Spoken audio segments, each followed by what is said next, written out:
official lawyer, if you will, of the coalition, our legal expert. Be careful, you might ask us for a retainer. During the week, we republish, if you will, episode 16 of the coalition, where he joined us. Local legal legend, truly not only a leading source of advocacy here in the state, but also really a go-to when it comes to criminal defense, both on a practice level and both in terms of discussing the issues surrounding criminal law. Of course, we are talking about one of the most recognizable characters in Rhode Island legal circles, Attorney Robert Mann. Attorney Mann, welcome back to the coalition. Well, good morning, and thank you for having me back. It's always a pleasure to be here. Well, I can tell you one of the great parts of doing a show like this is you get to invite on all the people that you are really impressed by, amazed by, astonished by, and the type of people that you love to sit down and have a conversation with, but whose circles you would not normally travel in. And clearly, one of the people that I admire most in the state is Attorney Mann. When you were on with us a year ago, and again, if you go up to our speaker, go up to coalitionradio.us, you'll find links to our show. We discussed really a wide range of issues. We covered everything from good times laws to mandatory sentencing to the state of jurisprudence to the state of civil rights here in the state of Rhode Island. A wide area of subjects. Today we want to focus a little bit in one sense, but also look at the big picture. Last time you were on, we talked about something that I call Nancy Gray's Nation, where legal cases are just brought to the establishment media at large, are sensationalized, ripped apart for any sort of prurient content whatsoever. And clearly there are cases like that occurring all over New England right now. In doing so, though, in summoning up in fomenting the greater public up against the outrages that are perpetuated by these individuals, we continue to water down or completely misunderstand the role of the defense lawyer. Explain to me in your mind, if you will, the role of the defense lawyer and why more than ever it's critical to have both public defenders available as well as folks like yourself. I think we've had an historical commitment in this country to making sure that people have access to a lawyer. It began to acquire a constitutional dimension that had real meaning with Miranda and Gideon and those cases.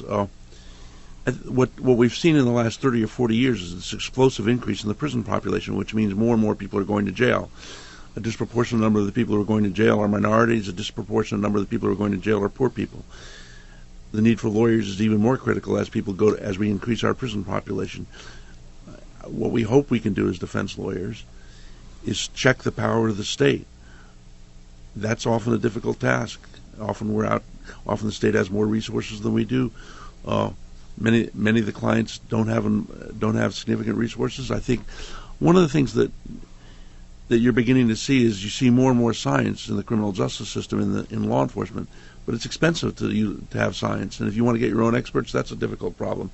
You see more and more recognition of the fact that behavioral science, cognitive neuroscience, areas like that are going to be important to understanding why people behave the way they do. But it takes resources to get access to that type of help for poor people, and that's part of the increasing challenge. So even beyond the physical science of DNA, blood evidence, things like that, there's this kind of the social sciences are starting to come into play in courtrooms more often. But I think the behavioral stuff is a real mix of the environmental and the physical. Okay, and you're beginning to see more and more identification of how the brain develops, more and more appreciation of the fact that young people do not have their brain fully developed, probably until they're around 25, give or take a little bit. But yet we say people are adults when they're 18 or sometimes even younger when we waive them out of juvenile court. The law, in my mind, is not caught up with the science. The science is recognizing that people are not fully developed in a mental way when they're 20, 21, 22. But we treat them as regular adults. We don't have special courts. We don't have special programs for them. We've got to catch up, but that's more and more of a challenge.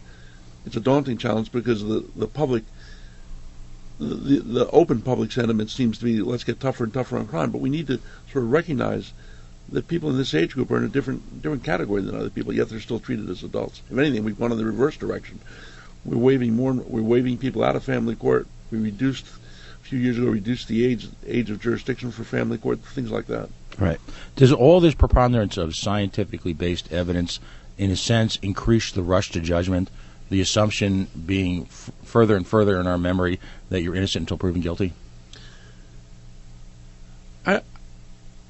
I think it works both ways. I mean, science has been used. I mean, the DNA evidence, for example, clearly has been used as an exculpatory tool too. Okay, but I think if you want people who are charged with a crime, and there's a scientific issue, and there are more and more cases like that, to be able to fairly assess and evaluate what the evidence is against them, you have to give them the resources to have their own scientists assess stuff. And I think that's going to be more and more of a challenge in the coming years, particularly I think in the area of mental health. You noted that more and more poor people are being arrested, convicted, sent to jail. What kind of, I mean, you work in private practice, but what kind of impact does that have on the public defender's office here in the state of Rhode Island? Look, we're fortunate. We have a terrific public defender's office, and if there's anybody in the world I could give a plug to, it's the public defender's office. They need more resources, more lawyers, more everything. I mean, that's sometimes the way I describe the criminal justice system. It's not just the public defender's office. It's 8 lanes of traffic on a 2-lane highway. And we've expanded the number of people we put into jail phenomenally over the last 30 years. If you look at the statistics, well, we're 5th in the world, I think, as far as the country's probably first in the world on per capita rate of incarceration, not in terms of executions. We don't lead in executions, but in terms of rate of incarceration per capita, I think we're first in the world. And if you look at the margin, that puts us in the company of China and Saudi Arabia. And compare us with societies that you would think of as somewhat similar. We're way above other countries in terms of our rate of incarceration, and it's gone up in the last, use whatever time frame you want, 20, 25, 30 years. But we haven't increased the number of, at a proportional level, the number of public defenders, the number of police officers, the number of prosecutors, the number of judges. And I think that's part of the problem.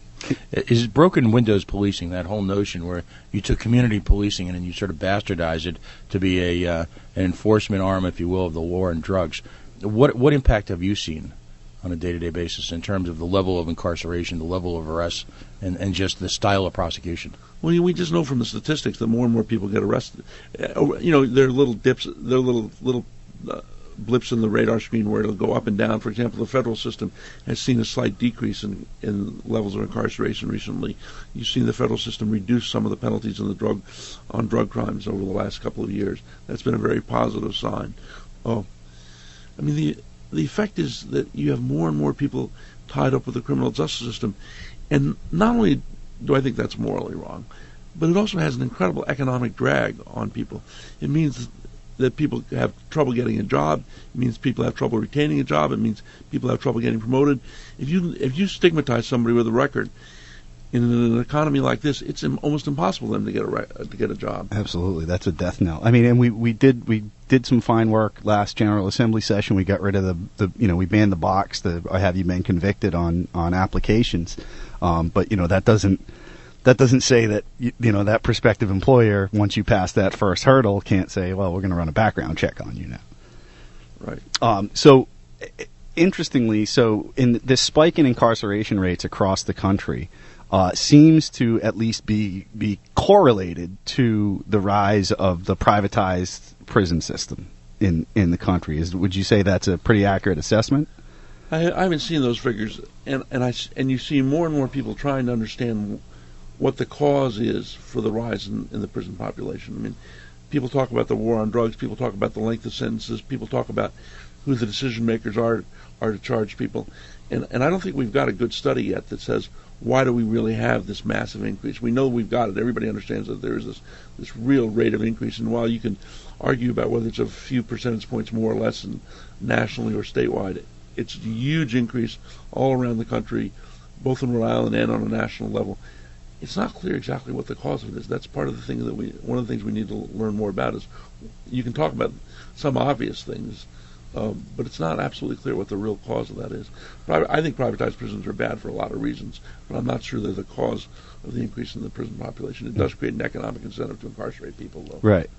And as far as the state-run programs, I think the number I heard here in Rhode Island is for it costs about $50,000 a year to keep somebody in Rhode Island jails. I don't know the exact figures, and they vary with the facility, but it's an enormous economic drag on this state.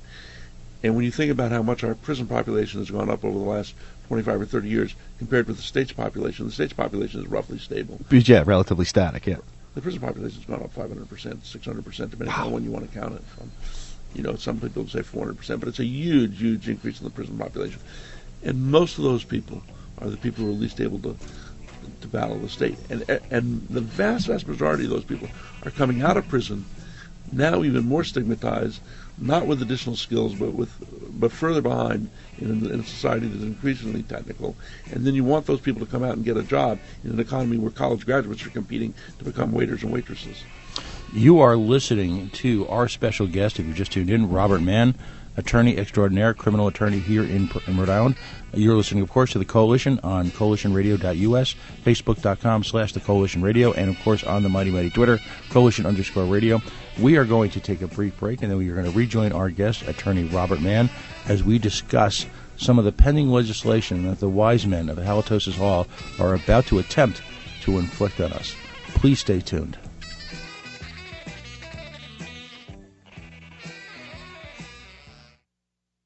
Earnings vary based on your effort. Do you want to learn how to make money flipping houses right here in Providence? If so, we have an amazing opportunity for you. We're looking for a small group of motivated individuals to join our real estate investing team. You'll learn our simple 3-step system for flipping homes right here in the local area. This is Than Merrill, star of A&E's hit TV show Flip This House. My team and I are looking for a handful of people in the Providence area who want to learn how to make money flipping houses in your spare time using other people's money. Providence is a perfect market for my system, and next week I'm holding a free 2-hour educational workshop where you will learn how to make money flipping homes and how to build long-term wealth with income properties.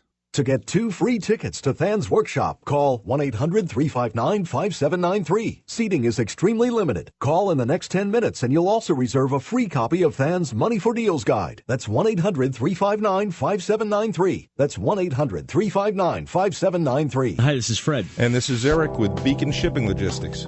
If you're a snowbird and getting ready to head south for the winter, let us take the stress out of your trip with Beacon Shipping Logistics. Spend more time with your friends and family and less time driving. Let us ship your car with no hassles. Just call us at 855-3SHIP-IT.